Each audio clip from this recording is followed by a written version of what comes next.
Hello students, चलो आज આપણે પાંચમો પ્રશ્ન ચેપ્ટર નંબર 1 રસાયણ વિજ્ઞાનની પાયાની સંકલ્પનાઓ એમાં પ્રશ્ન નંબર 5 નીચેના કેટલાક અગત્યના એવા પદ સમજાવો। એમાંનું અગત્યનું એક પદ કહીએ આપણે તો પરમાણવીય દળ। परमाणवीय दળ એટલે વળી શું હશે તો નામ ઉપરથી જ ખબર પડી જાય જો કે ભાઈ પરમાણુનું દળ એટોમિક માસ। એટમ એટલે પરમાણુ, એટમ એટલે એને કહેવાય પરમાણુ। એના ઉપરથી એટોમિક માસ तो एने आपणे कहीए परमाणवीय दળ। तो विद्यार्थी मित्रों परमाणु तो तमे जोयो ज हशे, बराबर ने? जोयो ने के नहीं? मैं तो नहीं जोयो क्यारेय। एकदम एवो सूक्ष्म होय छे के एने आपणे नरी आंखे जोई शकीए नहीं। तो एनुं दળ वળી कई रीते मपातुं हशे? कारण के ए तो सूक्ष्म है एकदम, આપણે એને જોઈ પણ ન શકીએ। તો વૈજ્ઞાનિકો કહેતા હોય કે ભાઈ અમે સૂક્ષ્મ દર્શક નહીં પણ એવા બીજા જે ઇલેક્ટ્રોન માઇક્રોસ્કોપ છે કે એવા જે યંત્રો છે એની મદદથી એને સૂક્ષ્મ સ્વરૂપે જોઈ શકીએ છીએ, એનો અંદાજ છે લગાવી શકીએ છીએ। તો આવો જે સૂક્ષ્મ પરમાણુ છે એનું વળી દળ માપવાનું છે। तो ए जे दળ होय एने कहेवाय परमाणवीय दળ। पण एना माटेनुं ત્રાજવું केवुं हशे, एनो वजन कांटो केवो हशे? तो आ दળ छे कोई ત્રાજવા के वजन कांटाथी न मापी शकाय। एना माटेनुं खास एक इंस्ट्रुमेंट आवे, द्रव्यमान स्पेक्ट्रोमीटर, मास स्पेक्ट्रोमीटर, बराबर? स्पेक्ट्रा, स्पेक्ट्रा एटले एक प्रकारनो वर्णपट, एना उपरथी एनुं दળ छे नक्की करवामां आवे। तो ये जे परमाणु सूक्ष्म है एनु जे दળ है एने कहेवाय छे परमाणवीय दળ। चालो तो एनी नोंध है आपणे अहीं छे व्यवस्थित रीते करीए।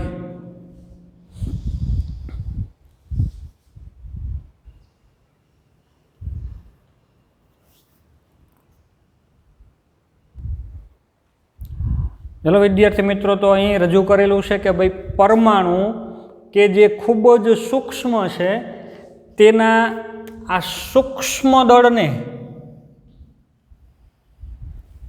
परमाणवीय दળ कहेवाय। केटलुं हशे परमाणुनुं दળ? 1 ग्राम, 2 ग्राम अथवा अर्धो ग्राम? अरे ए तो बहु मोटी संख्या कहेवाय। 1 ग्राम एटले तो घणुं बधुं मोटुं दળ थयुं। परमाणुनुं दળ तो ए खूब ज सूक्ष्म है, एनुं अति सूक्ष्म दળ थाय, बराबर? दाखला तरीके हाइड्रोजन है तो एनुं दળ केटलुं हशे?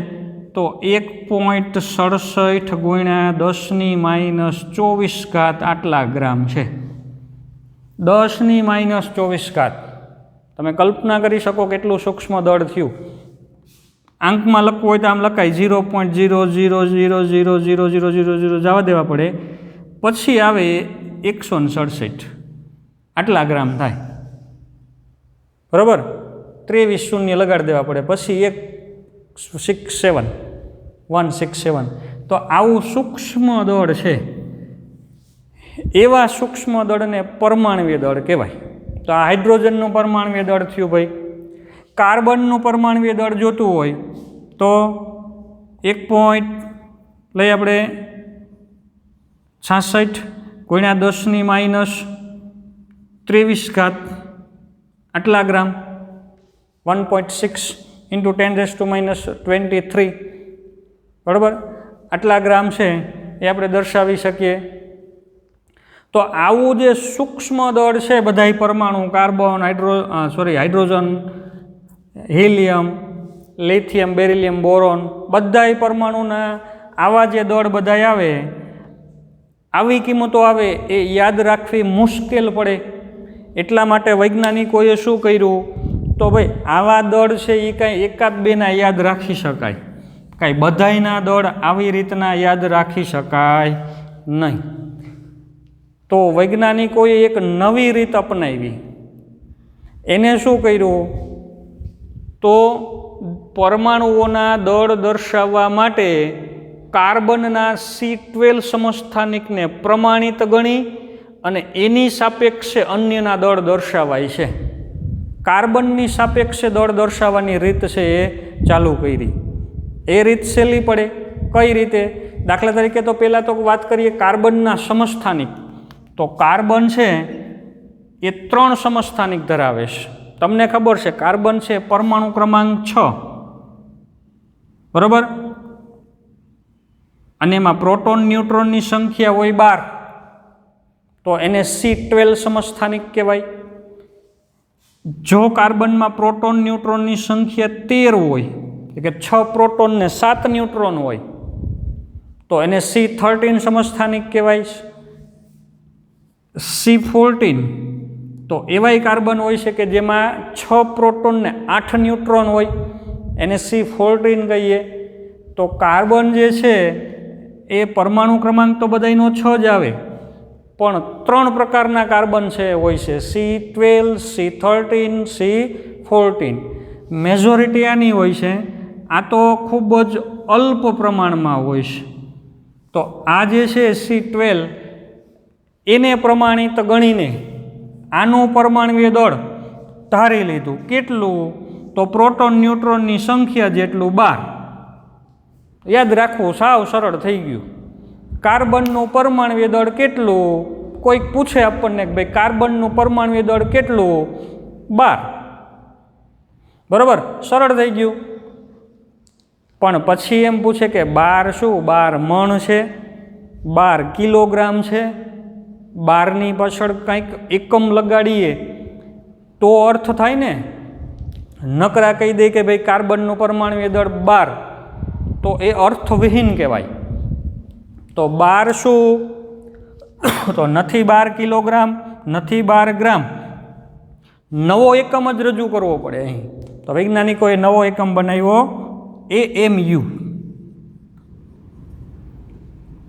તો એક કાર્બન પરમાણુનું દર સ્વીકારી લીધું. કેટલું? 12 AMU. ચાલો એની રજૂઆત આપણે અહીં કરીએ.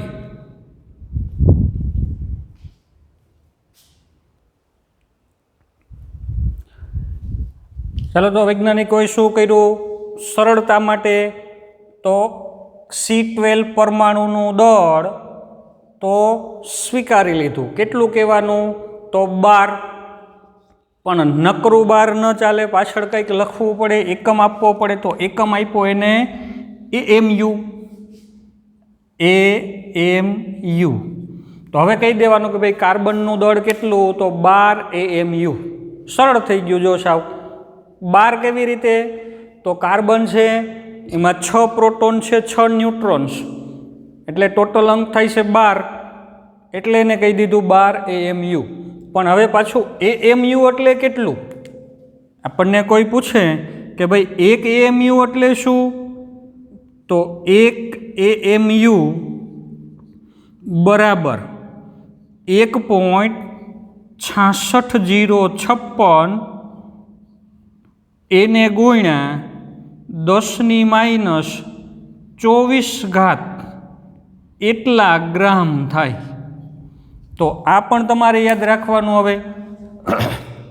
હવે આ એક જ અંક યાદ રાખવો પડે, બાકી તો દરેકમાં તમે આપી શકો. હાઇડ્રોજનનું દળ કેટલું? પરમાણુય દળ. તો હાઇડ્રોજનમાં ખાલી એક જ પ્રોટોન હોય, ન્યુટ્રોન તો હોય નહીં. તો 1 AMU. પછી AMU એટલે કેટલા એ પૂછે તો કહેવાનું. AMU એટલે 1.66056 ગુણ્યા 10⁻²4 ગ્રામ. નાઇટ્રોજનનું પરમાણુય દળ કેટલું? તો નાઇટ્રોજન 7 નંબરનું તત્વ, 7 પ્રોટોન ને 7 ન્યુટ્રોન, એટલે એમાં 14 હોય. પ્રોટોન ન્યુટ્રોનની સંખ્યા 14. તો નાઇટ્રોજનનું પરમાણુય દળ 14 AMU. ઓક્સિજનનું પરમાણુય દળ તો 8 પ્રોટોન ને 8 ન્યુટ્રોન, એટલે કે 16 AMU. તો દરેકના તમે પરમાણુય દળ જો હવે સરળતાથી બોલી શકશો. આપણે નોંધ કરીએ પછી દરેકના પરમાણુ દળ કેટલા હોય એની થોડીક, પણ અત્યારે ખાલી આનું વિચારીએ તો આ બહુ સરળ થઈ ગયું કે ભાઈ 1 AMU એટલે 1.66056 ગુણ્યા 10⁻²4 એટલા ગ્રામ. પણ હજી આમાંથી તમને પ્રશ્ન થાય કે સાહેબ આમાં AMU એટલે એને શું કહેવાય, એનું આખું કંઈક નામ તો થતું હશે ને. તો AMU એટલે હકીકતમાં શું છે, એટોમિક માસ યુનિટ. યુનિટ એટલે એક એકમ છે, નવો એકમ બનાવ્યો વૈજ્ઞાનિકોએ. કોના માટે? એટોમિક માસ માટે, પરમાણવીય દળ માટેનો એકમ. તો AMU એટલે બીજું કંઈ નહીં, શું એનું નામ થયું? પરમાણવીય દળ માટેનો એકમ. શું કહેવાય આને? પરમાણવીય દળ માટેનો એકમ. વૈજ્ઞાનિકોએ બનાવ્યો પોતાની રીતે, ઘરનો એકમ આપણે એમ કહી. તો ઘણી વખત આપણને ન આવડતું હોય ને તો આપણે કંઈક ઘરનું રજૂ કરી દઈએ, બરાબર. ક્યાંય કોઈ નિયમમાં ન હોય, એને કોઈ પદ્ધતિ ન લાગુ પડતી હોય, પણ પેપરનું પાનું કોરું ન રહે એટલે આપણે ઘરનું એમાં ચાલુ કરી દઈએ ઘણી વખત. તો આ વૈજ્ઞાનિકોએ પોતાના ઘરનો એકમ મૂકી દીધો આપણી સરળતા માટે. વૈજ્ઞાનિકો જે કરે ને એ પોતાના માટે ન હોય, આપણા માટે હોય. આપણી સરળતા માટે એને ઘરનો એકમ મૂકી દીધો, AMU. નામે એને કહી દીધું કે શું? તો પરમાણુય દળ માટેનો એકમ.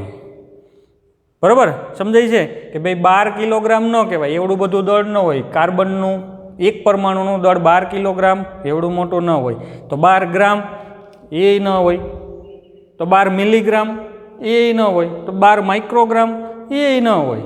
તો શું 12? તો વૈજ્ઞાનિકોએ ઘરનો એકમ મૂકી દીધો, 12 AMU.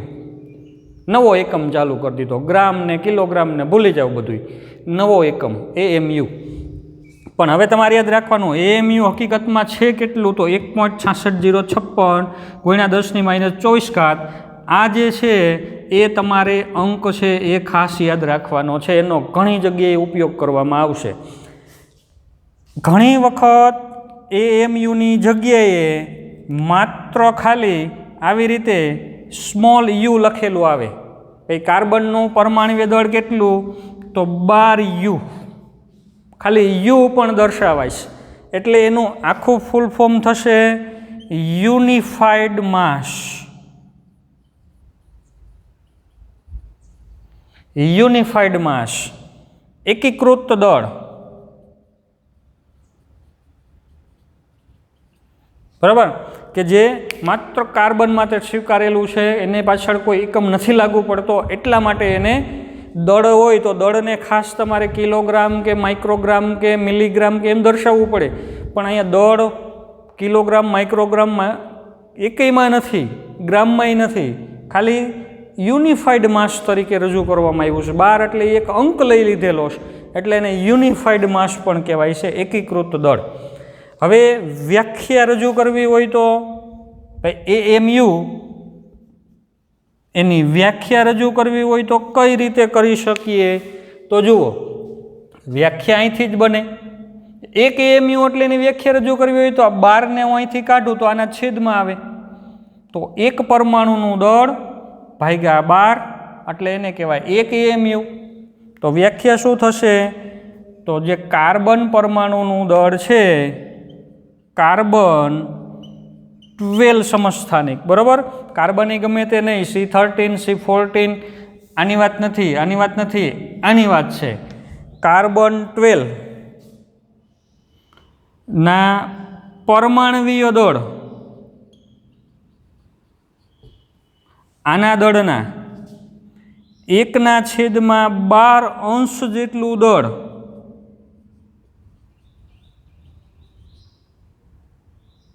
જેટલા દળને 1 AMU કહેવાય. કઈ રીતે? તો આના ઉપરથી જ ભાઈ એક કાર્બન પરમાણુનું દળ કેટલું? એક કાર્બનનું દળ 12 AMU. એ તો ધારી લીધું હતું, તો 12ને અહીંથી કાઢું તો આના આવે છેદમાં. તો 1 AMU એટલે કેટલા? તો કાર્બન પરમાણુનું જે દળ છે એના ભાગ્યા 12 કરો 1/12 કોના? તો કાર્બન પરમાણુના દળનો 12મો ભાગ, અથવા તો 1/12 અંશ એમ કહી, એટલું જે દળ છે એને 1 AMU કહેવાય. ચલો, આ થઈ AMUની વ્યાખ્યા. આગળ આપણે હાઇડ્રોજનનું પરમાણુ દળ AMUમાં કઈ રીતે દર્શાવાય, ઓક્સિજનનું કઈ રીતે દર્શાવાય, એના એકાદ બે ઉદાહરણ છે એ લઈએ, અને પછી 1 થી 20 તત્વોના પરમાણુ દળ દર્શાવીએ, જે ખૂબ જ અગત્ય છે, ધરાવે છે અગત્યતા, એ તમારે ખાસ યાદ રાખવાના છે. ચાલો, એની નોંધ આપણે અહીં કરીએ.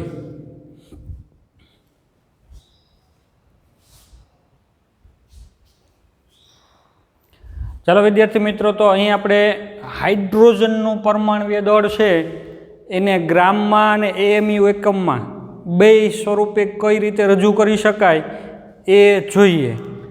હવે હાઇડ્રોજનનું પરમાણુ દળ જ્યારે દ્રવ્યમાન સ્પેક્ટ્રોમીટર વડે માપવામાં આવે, બરાબર, હાઇડ્રોજન પરમાણુનું દળ દ્રવ્યમાન સ્પેક્ટ્રોમીટર વડે માપીએ તો એનું દળ કેટલું મળે છે? તો 1.6736 એને ગુણ્યા 10⁻²4 આટલા ગ્રામ છે એ માલુમ પડે છે. દ્રવ્યમાન સ્પેક્ટ્રોમીટર વડે દળ માપ્યું તો 1.6736 ગુણ્યા 10⁻²4 અંક તમે યાદ રાખજો, કામ આવશે, ઘણી જગ્યાનો ઉપયોગ આવશે. તો આટલું છે એનું દળ માલુમ પડ્યું. 10⁻²4 ગ્રામ છે, જોજો, ખૂબ જ સૂક્ષ્મ દળ છે. હવે એને મારે AMUમાં ફેરવવું હોય તો ત્રિરાશિ 1.6736 ગુણ્યા 10⁻²4 આના કેટલા AMU થાય? તો તમને ખબર છે, અહીંયા આપણે કિંમત લખેલી છે, જુઓ ખાસ, આ ખાસ યાદ રાખવાની છે તમારે કિંમત, કે ભાઈ 1.66056 ગુણ્યા 10⁻²4 1.66056 ગુણ્યા 10⁻²4 આટલા ગ્રામ હોય તો 1 AMU થાય. તો 1.6736 એ કેટલા? તો 1.6736 એટલે આટલા ગ્રામ છે. તો આના AMU કરવા હોય તો શું કરવું પડે? તમારે શું કરવું પડે? 1.6736 ગુણ્યા 10⁻²4 એને ગુણ્યા 1, અને આ આવશે ભાગાકારમાં, તો આના વડે ભાગવા પડે, બરાબર. તો આપણે જો ભાગીએ 1.6736 ગુણ્યા 10⁻²4 આને આપણે AMU વડે ભાગી નાખીએ, આના વડે, જોજો ખાસ, આટલા ગ્રામ છે એને આપણે આટલા ગ્રામ વડે ભાગી નાખીએ. કેટલા? તો 1.66056 આના વડે 1.66056 ગુણ્યા 10⁻²4 આટલા ગ્રામ વડે ભાગી નાખીએ. તો હવે આ 10⁻²4 તો ઉડી ગયા, છેદ ઉડી ગયા, એના ગ્રામ છે એના છેદ ઉડી ગયા. 1.6736/1.66 અંશ છે ને એ છેદ કરતાં સેજ અમથો મોટો છે, જરાક આટલો અમથો મોટો છે, બરાબર. તો આના કરતાં સેજ અંશ મોટો છે એટલે જવાબ એનો 1 કરતાં થોડોક અમથો, આટલો અમથો મોટો આવે. તો કેટલો આવશે? 1.0078 આટલો આવશે. પણ હવે અહીંયા શું લખું? ગ્રામ લખું? આટલા ગ્રામ ના, કારણ કે ગ્રામ અને ગ્રામના છેદ તો ઉડી ગયા છે, એકમ ગ્રામ નથી, તો કાંઈ નહીં આવે. એકમ આવશે? કંઈ એકમ નહીં આવે, કારણ કે એના છેદ તો ઉડી ગયા છે. તો ભાઈ હાઇડ્રોજનનું પરમાણુ દળ કેટલું? 1.0078, બસ, પછી પાછળ કાંઈ ન આવે. પણ હવે તમે વિચારો કે કિંમત કોઈ વસ્તુની ક્યારે થાય કે તમે એની પાછળ કંઈક એકમ લગાડો તો.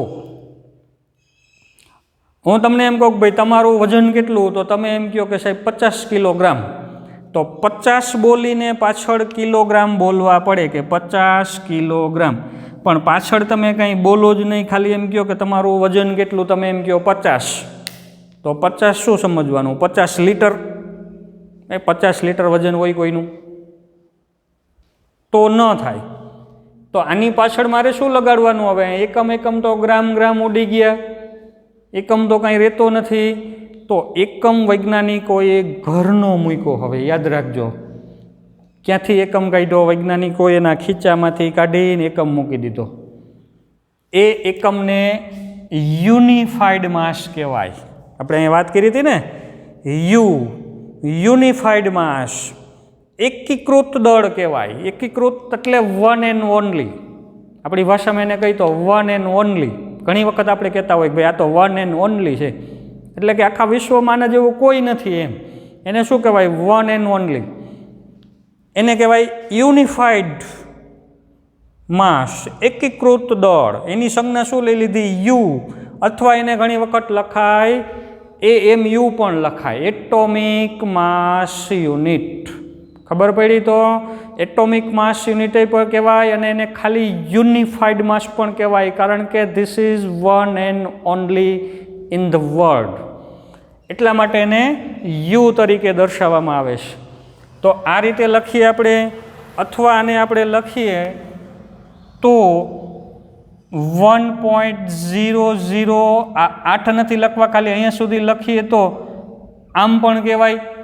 આ એની બરાબર થયું નજીકનું એમ, અથવા એની બરાબર હજી આપણે લખીએ તો ઘણી વખત આને ખાલી 1 AMU તરીકે પણ સ્વીકારેલું છે.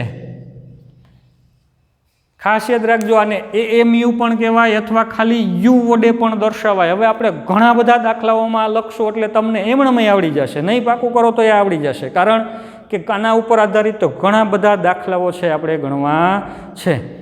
તો આ થયું હાઇડ્રોજનનું પરમાણુય દળ. બરાબર વિદ્યાર્થી મિત્રો? તો સરળ થઈ ગયું. જો દ્રવ્યમાન સ્પેક્ટ્રોમીટર વડે તો 1.6736 × 10⁻24 ગ્રામ એટલો મોટો આંકડો છે, અઘરો આંકડો યાદ રાખવાનો હતો, પણ વૈજ્ઞાનિકોએ બહુ સરળ બનાવી દીધું. એને કહી દીધું કે ભાઈ એનું દળ કેટલું? તો 1 AMU. સરખામણી કરેલી છે ખાસ. આ એક છે એ શું છે? સાપેક્ષ વસ્તુ છે. સરખામણી કરી છે કોની હારે? તો કાર્બન હારે. કાર્બનની સાપેક્ષે એનું દળ ગણ્યું. કાર્બનનું 12 ગણીએ તો એની સાપેક્ષે હાઇડ્રોજનનું 1. વ્યાખ્યા પણ આપણે આપી શકીએ. તમને કોઈ પૂછે કે ભાઈ હાઇડ્રોજનનું દળ કેટલું? તો હાઇડ્રોજનનું પરમાણુય દળ કેટલું હોય છે?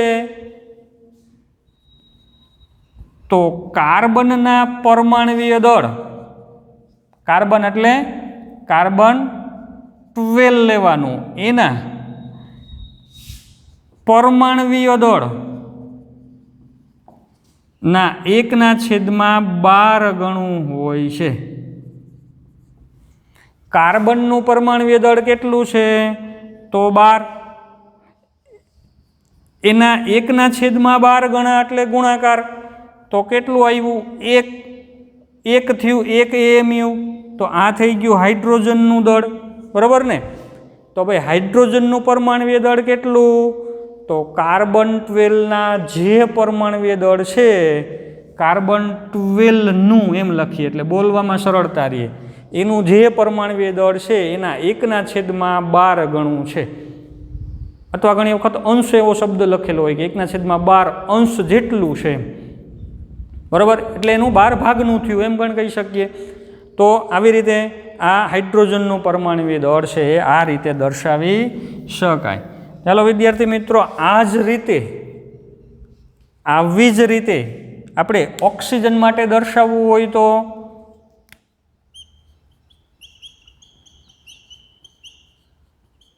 આ જ રીતે ઓક્સિજનનું પરમાણુય દળ દર્શાવવું છે, જેમ હાઇડ્રોજનનું દર્શાવ્યું એમ. તો ઓક્સિજનનું પરમાણવીય દળ, તો એ દર્શાવવું હોય તો એ માલુમ પડે છે કેટલું, આની જેમ એનું જે પરમાણવીય દળ હોય એ દ્રવ્યમાન સ્પેક્ટ્રોમીટર વડે હોય એને ભાગ્યા તમે 1.66056 આ આંકડો ખાસ યાદ રાખવો છો, આના વડે ભાગવાનું એટલે તમને મળે 15.995 AMU આટલું હોય છે, એટલે કે 15.99 એટલે કે 16 લગભગ 16 એમ, બરાબર. આને શું કહેવાય, નિયર અબાઉટ, એટલે ખૂબ જ નજીકનું એમ. 15.99 એટલે ખૂબ નજીકનું છે 16 સાથે, તો એને છે 16 AMU, બરાબર. તો ઓક્સિજનનું પરમાણુ દળ કેટલું થયું, આની જેમ રજૂ કરીએ તો, આમાં જેમ રજૂ કર્યું એવી રીતે અહીં રજૂ કરવું હોય તો ભાઈ ઓક્સિજનનું પરમાણવીય દળ કેટલું છે, કાર્બનની સાપેક્ષે વાત કરીએ આપણે, કાર્બનની સાપેક્ષે ઓક્સિજનનું પરમાણવીય દળ કેવું છે, તો ઓક્સિજનનું પરમાણવીય દળ કાર્બન 12ની, બરાબર, કાર્બન 12નું જે પરમાણવીય દળ છે એના કેટલું, તો 16/12 ગણું છે એમ કહેવાય. ઓક્સિજનનું પરમાણવીય દળ કેટલું, તો કાર્બન 12નું પરમાણવીય દળ હોય એના 16/12 ગણું છે. જો કઈ રીતે, કાર્બનનું પરમાણવીય દળ તો એ તો છે 12, એના 16/12 ગણું, કાર્બનના પરમાણવીય દળ એના 16/12 ગણું એટલે ગુણાકાર, અહીંયા આવ્યો ગુણાકાર, તો કેટલો જવાબ આવે કયો જોઈ, 12 તો ઉડી ગયા, વધ્યા 16 AMU. તો આ કોનું દળ થઈ ગયું, ઓક્સિજનનું થઈ ગયું. તો આજ લખ્યું આપણે કે ભાઈ ઓક્સિજનનું દળ કેટલું, તો કાર્બનનું જે દળ હોય એના કરતાં 16/12 ગણું એટલે કે 16. તો બહુ સરળ વસ્તુ થઈ ગઈ. હાઇડ્રોજનનું પરમાણવીય દળ તો કાર્બનના દળ કરતાં 1/12 ગણું, ઓક્સિજનનું પરમાણવીય દળ તો કાર્બનના પરમાણવીય દળ કરતાં 16/12 ગણું, નાઇટ્રોજનનું પરમાણવીય દળ તો કાર્બનનું પરમાણવીય દળ હોય એના કરતાં 14/12 ગણું, બરાબર. તો આ રીતે પરમાણવીય દળ જે સૂક્ષ્મ છે એને સરળતાથી રજૂ કરવા માટે સાપેક્ષ વસ્તુનો ઉપયોગ કરવામાં આવે છે. નિરપેક્ષ કિંમત છે ને એની થોડીક યાદ રાખવી અઘરી છે. આ નિરપેક્ષ છે, 1.6736 × 10⁻24 ગ્રામ એ નિરપેક્ષ વસ્તુ છે, પણ એના કરતાં સહેલી વસ્તુ સાપેક્ષ, આ સાપેક્ષ વસ્તુ છે. 1 AMU એ સાપેક્ષ દળ છે. કોની સાપેક્ષે, તો કાર્બનની સાપેક્ષે 1 છે. આ 16 AMU બોલીએ એ સાપેક્ષ વસ્તુ છે, સાપેક્ષ દળ છે. કોની સાપેક્ષે, તો આના દળની સાપેક્ષે આનું દળ 16 AMU છે. જો કાર્બનનું દળ 12 થતું હોય તો એ હિસાબે ઓક્સિજનનું દળ 16 AMU થાય. યાદ, તો આમાં તમને નિરપેક્ષ વસ્તુ શું છે અને સાપેક્ષ શું છે એનો પણ વ્યવસ્થિત ખ્યાલ આવી ગયો હશે વિદ્યાર્થી મિત્રો. ચાલો, તો આ હિસાબે હવે આપણે અત્યારે તો 2-3ના જોયા, કાર્બનનું 12, હાઇડ્રોજનનું 1, ઓક્સિજનનું 16, પણ 1 થી 20 તત્વોના પરમાણવીય દળ તમને આવડતા હોવા જોઈએ, બરાબર.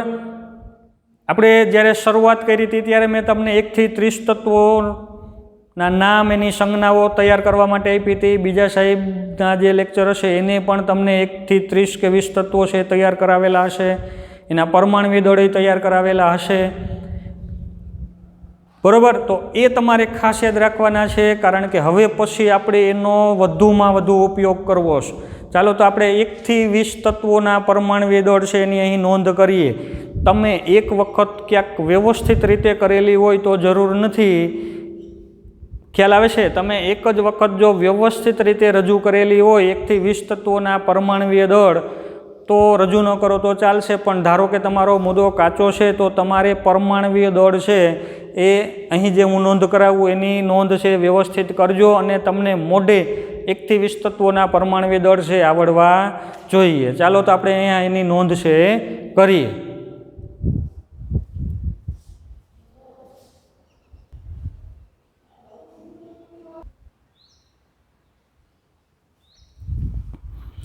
ચાલો વિદ્યાર્થી મિત્રો, તો અહીં મેં પરમાણવીય ક્રમાંક 1 થી લઈને 20 સુધી છે એ દર્શાવેલ છે. અહીં એની સંજ્ઞા તમને નામ તો આવડે જ છે, હાઇડ્રોજન, હિલિયમથી લઈને છેલ્લે કેલ્શિયમ સુધી. હવે એના પરમાણવીય દળ કેટલા થાય? તો કાર્બનની સાપેક્ષે સરખામણી કરીએ તો એના પ્રોટોન અને ન્યુટ્રોનના સરવાળા જેટલા. બરાબર? હાઇડ્રોજનમાં તો ખાલી એક જ પ્રોટોન છે, એમાં ન્યુટ્રોન છે નહીં, એટલે એનું દળ થશે 1 AMU. હિલિયમનું પરમાણવીય દળ તો એમાં 2 પ્રોટોન ને 2 ન્યુટ્રોન છે, તો ટોટલ 4 છે, એટલે એનું પરમાણવીય દળ થશે 4 AMU. હવે આપણે અહીંયા AMU દરેક વખતે નથી લખતા, તમારે લઈ લેવાનું 4 AMU. બરાબર? લિથિયમ છે તો એમાં 3 પ્રોટોન ને 4 ન્યુટ્રોન્સ, 3 પ્રોટોન અને 4 ન્યુટ્રોન્સ, એટલે ટોટલ થયા 7. તો એનું પરમાણવીય દળ થઈ છે 7 AMU. બેરિલિયમમાં તો એમાં 4 પ્રોટોન ને 5 ન્યુટ્રોન, એટલે થશે 9. બોરોનમાં તો 5 પ્રોટોન અને 6 ન્યુટ્રોન, તો 11. કાર્બનમાં 6 પ્રોટોન ને 6 ન્યુટ્રોન, એટલે છે 12. નાઇટ્રોજનમાં 7 પ્રોટોન ને 7 ન્યુટ્રોન, એટલે છે 14. ઓક્સિજનમાં 8 પ્રોટોન ને 8 ન્યુટ્રોન, એટલે છે 16. હવે તમને પ્રશ્ન થતો હશે કે સાહેબ આ તમે જે લાલ ચોરસ કરેલા છે એ શું બતાવે છે? તો એ તમને યાદ રાખવા માટેની મેં ટ્રીક એક અજમાવીશ, બીજું કંઈ નથી. યાદ રાખવા માટે શું? તો જ્યાં ચોરસ ખાનું કરેલું છે ને એમાં ડબલ કરવાના, ચોરસ ખાનું નથી કરેલું એમાં ડબલ કરતાં 1 વધારે કરવાનું. જો 2 તો ના ડબલ 4, આમાં 1 વધારે, 3 દુ 6 ને 1 7 કરવાના, આ 4 દુ 8 ને 1 9 કરવાના, આ 5 દુ 10 ને 1 11 કરવાના. હકીકતમાં આ શું બતાવે છે? પ્રોટોન ન્યુટ્રોનની સંખ્યા, કેમાં કેટલા પ્રોટોન હોય ને કેમાં કેટલા ન્યુટ્રોન હોય. આ તમારે ધોરણ 9માં ધોરણમાં તમે ભણ્યા, 10મા ધોરણમાં પણ આ ભણીને આવ્યા છો. બરાબર? કે ભાઈ ઓક્સિજન છે તો એની પાસે કેટલા પ્રોટોન છે, કેટલા ન્યુટ્રોન છે, કેટલા ઇલેક્ટ્રોન્સ. તમને એમ થાય છે પ્રોટોન ને ન્યુટ્રોનને જ કેમ ગણ્યા, ઇલેક્ટ્રોનનું દળ એ હશે ને, એ તો કંઈક ગણતરીમાં આવે કે ન આવે? તો અવગણી શકાય એવું છે. પ્રોટોન ન્યુટ્રોનની સાપેક્ષે ઇલેક્ટ્રોનનું દળ 0, અવગણી શકાય. બરાબર? એટલે આપણે ઇલેક્ટ્રોનને અહીં ગણતરીમાં લેતા નથી. તો આ જે ચોરસ બતાવે છે એમાં ડબલ કરવાનું. તો આવા ભાઈ લાલ ચોરસ કઈ કઈ જગ્યાએ આવશે? તો એક તો હિલિયમમાં, પછી કાર્બન, નાઇટ્રોજન, ઓક્સિજન, એ 3 યાદ રાખવાના. અને પછી તમારે એકી સંખ્યામાં આવે બધી, એક અહીંયા આવશે એના ડબલ થશે, મેગ્નેશિયમમાં ડબલ થશે, 14 છે એકી સંખ્યા તો સિલિકોનમાં ડબલ થશે, 16 નંબર સલ્ફર છે એમાં ડબલ થશે, 18 નંબર આર્ગોન છે એમાં તો અપવાદ તરીકે આપણે લઈશું, અને 20 નંબર કેલ્શિયમ એમાં ડબલ થાય છે. તો હવે તમને આવડી જ ગયા પરમાણવીય દળ લખતા. જો પરમાણવીય દળ કોનું કેટલું થશે, તો અહીંયા તો તમને ખબર પડી જ ગઈ હવે કે ભાઈ નિયોનનું પરમાણવીય દળ 20, 10ના ડબલ. મેગ્નેશિયમનું પરમાણવીય દળ તો 24, સિલિકોનનું પરમાણવીય દળ તો 28, સલ્ફરનું પરમાણવીય દળ તો 16 દુ 32, આર્ગોનનું પરમાણ્વીય દળ તો આમાં છે 18 દુને 36 પણ 40 છે, એ એક તમારે યાદ રાખવું પડશે. 20 નંબરનું કેલ્શિયમનું પરમાણ્વીય દળ તો એમાં પણ 40 જ પ્રોટોન ન્યુટ્રોનનો સરવાળો થાય છે. પરમાણ્વીય દળ સરખાઈ હોઈ શકે, દરેકના જુદા જ હોય એવું કંઈ જરૂરી નથી, પણ આમાં પ્રોટોન ન્યુટ્રોનની સંખ્યા જુદી જુદી છે એટલે પરમાણુ જુદો છે. બરાબર. હાલો, તો આટલાના થઈ ગયા. હવે બાકી રહ્યું આ એકી સંખ્યાવાળા બાકી રહ્યા. જો 9, 11, 13, 15, 17 આ બાકી રહ્યા, 19. તો એમાં શું કરવાનું? ડબલથી એક વધારે કરવાનું. એકી સંખ્યામાં 9 દુ 18, એક વધારો, આનું દળ થશે 19. 11 દુ 22, 23. 13 દુ 26, એલ્યુમિનિયમ માટે 27. 15 દુ 30, ફોસ્ફરસનું થશે 31. 17 દુ 34, પણ આમાં ખાસ યાદ રાખજો, એક 35 નહીં પણ 35.5 છે એ લેવામાં આવે છે. બરાબર. સાપેક્ષ દળ જ્યારે ગણવામાં આવે ત્યારે 35.5 છે એ કાર્બનની સાપેક્ષે થાય છે. 19 દુ 38 ને એક વધારો તો 39. તો વિદ્યાર્થી મિત્રો, આ તમારે ધ્યાન રાખવાનું છે કે ભાઈ જ્યાં ચોરસ કરેલા છે ખાના એમાં ડબલ, એકી સંખ્યા હોય એના ડબલ કરવાના. બેકી સંખ્યા આવે એના કરતાં બેકી સંખ્યા જે આવે છે, બેકી પરમાણુ ક્રમાંક, એમાં ડબલ કરવાના. અને એકી સંખ્યા આવે, દાખલા તરીકે સોડિયમ, તો એમાં કરતાં એક વધારે કરવાનું. 11 દુ 22 ને 1 23. આટલું થોડુંક યાદ રાખો. 10 પછી ખાસા લાગુ પડે. જોજો, 10 સુધી નહીં, 10 સુધી તો તમારે ખાલી હિલિયમ, કાર્બન, નાઇટ્રોજન, ઓક્સિજન એટલા જ યાદ રાખવાના, એના ડબલ કરવાના, બાકીના એક કરતાં વધારે હાઇડ્રોજનને બાદ કરતા. તો આ તમે તમારી રીતે કોઈ પણ પદ્ધતિ અપનાવો, બસ તમને આ યાદ રહેવા જોઈએ. એવું નથી કે હું કહું છું એ રીતે યાદ રાખો. તમે તમારી રીતે કંઈક નવી પદ્ધતિ અપનાવો, ગમે તે કરો, પણ ભૂલ ન કરો. ભૂલ કઈ કરો છો? તો મોટા ભાગના વિદ્યાર્થી, જો ઘણા ખરા, હું તમને કહું છું, ચેલેન્જ આપું છું કે તમને કહું છું છતાંય તમે ભૂલ કરશો. કઈ બાબતમાં? જ્યારે દાખલો ગણવા માટે હું આપીશ, હું એમ કહીશ કે ચાલ ભાઈ ઊભો થા, કાર્બનનું પરમાણ્વીય દળ કેટલું? તો એ મને જવાબ આપશે શું? કે સાહેબ 6. અથવા ગણતરીમાં મૂકી દેશે કાર્બનનું પરમાણ્વીય દળ તો 6. નાઇટ્રોજનનું પરમાણ્વીય દળ તો કહેશે 7. અરે 7 છે એનો પરમાણુ ક્રમાંક છે. તો પરમાણુ ક્રમાંક અને પરમાણુ દળાંક એ બંને જુદો છે. ગણતરી માટે આપણે પરમાણુ દળાંકની જરૂર પડશે. ખાસ અહીં લખવાનું કારણ એ છે કે આ ભૂલ ઘણા બધા વિદ્યાર્થીઓ કરે છે, અને કહેવામાં આવે કે આવી ભૂલ કરશો તો પણ કરે છે પાછી. બરાબર.